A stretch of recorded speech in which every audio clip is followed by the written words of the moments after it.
Assalamualaikum. Welcome to the AHF Academy. I am your biology instructor. I will teach you about the introduction to biology.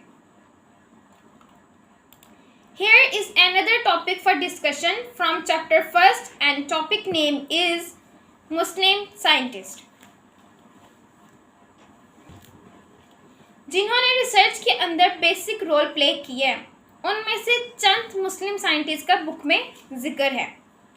इनमें से जो पहले scientist हैं उनका नाम है Jabir bin Hayyan, second one is Abdul Malik Asmai and third one is Abu Ali सीना।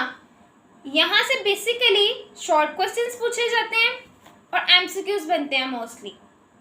तो मैं आपको ये बताऊंगी कि यहाँ से एमसीक्यूज कौन कौन से बन सकते हैं, कैसे बनते हैं और शॉर्ट क्वेश्चंस के तौर पर कैसे पूछा जा सकता है। तो जो पहला पॉइंट है, जो पहले मुस्लिम साइंटिस्ट हैं उनको हम डिटेल में स्टडी करते हैं, जो कि हैं हमारे पास जाबिर बिन हयान। अगर आपसे बात करें हम फादर ऑफ बायोलॉजी के बारे में, तो father of biology is Aristotle. And father of chemistry कौन है? फादर ऑफ केमिस्ट्री कौन है हमारे पास? Jabir bin Hayyan is the father of early chemistry. देखिए, अगर हम अर्ली केमिस्ट्री की बात करते हैं, यहाँ पे हम मॉडर्न केमिस्ट्री की बात नहीं कर रहे, याद रखिएगा, यहाँ पे हम अर्ली केमिस्ट्री की बात कर रहे हैं, मॉडर्न केमिस्ट्री की बात नहीं कर रहे। तो जो अर्ली केमिस्ट्री का फादर कौन हुआ? जाबिर बिन हयान, जो कि एक मुस्लिम साइंटिस्ट है। ये ईरान में पैदा हुए और इराक में उन्होंने प्रैक्टिस स्टार्ट की थी। ठीक है, जाबिर बिन हयान क्या है हमारे पास? Is the father of early chemistry, जो ईरान में पैदा हुए और इराक में उन्होंने अपनी प्रैक्टिस स्टार्ट की। ठीक है, अब प्रैक्टिस उन्होंने किस चीज़ की स्टार्ट की? उन्होंने जो मेडिकल फील्ड है उसकी जो प्रैक्टिस की थी वो उन्होंने इराक में स्टार्ट की थी। मतलब उन्होंने मेडिकल फील्ड की जो प्रैक्टिस थी वो कहाँ स्टार्ट की थी? इराक में। जैसे कि यहाँ पे उन्होंने लिखा हुआ है, he was born in Iran and practised medicine in Iraq. और उसके बाद हम देखते हैं कि कुछ फेमस बुक्स हैं। नेक्स्ट इनकी कुछ फेमस बुक्स हैं, जिनमें फर्स्ट वन है Al Nabatat and second one is Al Hayawanat. उन्होंने प्लांट्स के ऊपर भी रिसर्च की और एनिमल्स के ऊपर भी रिसर्च की। और उसके बाद उन्होंने पब्लिश की अल नबातात को, अल हैवानात को। जो बात आपने याद रखनी है वो बात ये है कि जो अल नबातात और अल हैवान है, ये किसकी बुक्स हैं? ये बुक्स हैं जाबिर बिन हयान की। ठीक है, मतलब जाबिर बिन हयान ने प्लांट्स के ऊपर भी रिसर्च की और एनिमल्स के ऊपर भी रिसर्च की। जो उनकी बुक्स, फेमस बुक्स का नाम क्या है हमारे पास? अल नबातात एंड अल हैवान। अब यहाँ पे हम एक बात करते हैं, यहाँ पे जैसे कि हम पहले पढ़ लेते हैं क्या लिखा हुआ है। He introduced experimental investigation in chemistry and also wrote a number of books on plants and animals. His famous books are Al Nabatat and Al हैवान।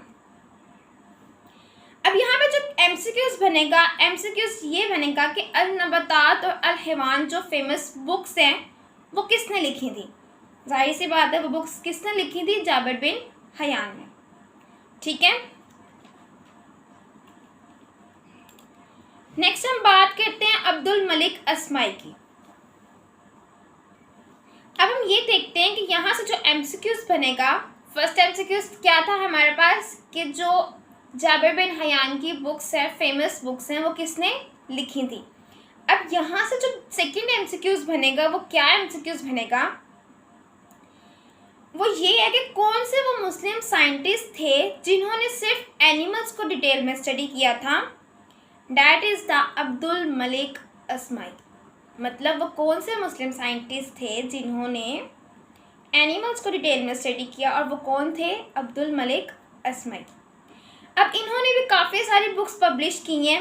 इनमें से पहली हैं अल आदिल, अल खेल, अल वहूश और लास्ट वन है हमारे पास खलकल इंसान। अब जो फर्स्ट बुक है हमारे पास अल आबिल, ये किसके बारे में है? कैमल के रिलेटेड है ये। अल खेल जो है वो किसके बारे में है? हॉर्स से रिलेटेड है। और जो थर्ड वन है वो हमारे पास किससे रिलेटेड है? अल वहूश, एनिमल से रिलेटेड है। और लास्ट वन है हमारे पास खलकल इंसान। ठीक है, और ये बुक्स किसने लिखी हैं? That is the Abdul Malik अस्माई।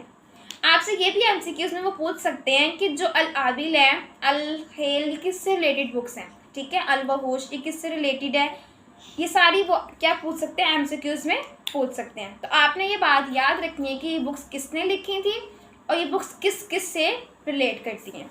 ठीक है, He is considered the first Muslim scientist who studied animals in detail। मतलब ये पहले मुस्लिम साइंटिस्ट थे जिन्होंने एनिमल्स को डिटेल में स्टडी किया। ठीक है, सेकेंड इन्होंने क्या बताया कि हिज फेमस राइटिंग्स इंक्लूड अल आबिल, अल खेल, अल वहूश एंड लास्ट वन इज खलकल इंसान। थर्ड वन है हमारे पास बू अली सीना। बू अली सीना is the founder of medicines. Medicine के बानी कौन है? वो हैं बू अली सीना।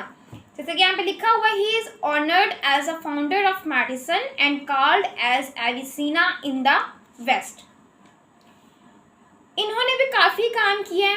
ये एक फिजिशियन भी थे, माहिर फल्कियात भी थे, फिलोसफर भी थे, ये पोइट भी थे। जैसे कि यहाँ पे लिखा हुआ है he was a physician, philosopher, astronomer and poet. इन्होंने काफ़ी सारा काम किया है और इनको वेस्ट में मगरिब में एविसीना के नाम से पुकारा जाता है। One of his books, Al-Qanun fi al-Tibb, is known as the canon of medicine in the West। बू अली सीना को एक अवार्ड दिया गया, एक नाम से पुकारा गया एविसीना, कहाँ पे? वेस्ट में। उन्होंने एक कानून भी पेश किया था जिसको हम कहते हैं अल कानून फी अल-तिब। इसको हम कैनन ऑफ मेडिसिन्स भी कहते हैं। मतलब इनकी एक बुक थी जिसका नाम क्या था? Al Qanun fi al-Tibb. Is known as the Canon of medicines in the West. ये थे हमारे पास मुस्लिम साइंटिस्ट तीन। फर्स्ट वन हमारे पास थे Jabir bin Hayyan, second one हमारे पास थे Abdul Malik Asmai and third one is Bu Ali सीना। जाबिर बिन हयान में अब हम बात करते हैं जाबिर बिन हयान की। हमने इनको वन बाय वन करके डिटेल में स्टडी किया। जाबिर बिन हयान में क्या था कि उनकी दो फेमस बुक्स थी, अल नबातात एंड अल हैवान। उन्होंने अर्ली केमिस्ट्री को स्टडी किया। ठीक है, और अब्दुल मलिक अस्माई में क्या था कि उन्होंने एनिमल्स को डिटेल में स्टडी किया। And third one is Bu Ali सीना। बू अली सीना कौन है कि उन्होंने वो फाउंडर ऑफ मेडिसिन हैं। ठीक है, वो मेडिसिन के बानी हैं। वो कौन है हमारे पास? बू अली सीना। ये था हमारा आज का टॉपिक, ये था हमारा आज का लेक्चर। आई होप कि आपको आज के लेक्चर की वीडियो की बहुत अच्छे से समझ आई होगी।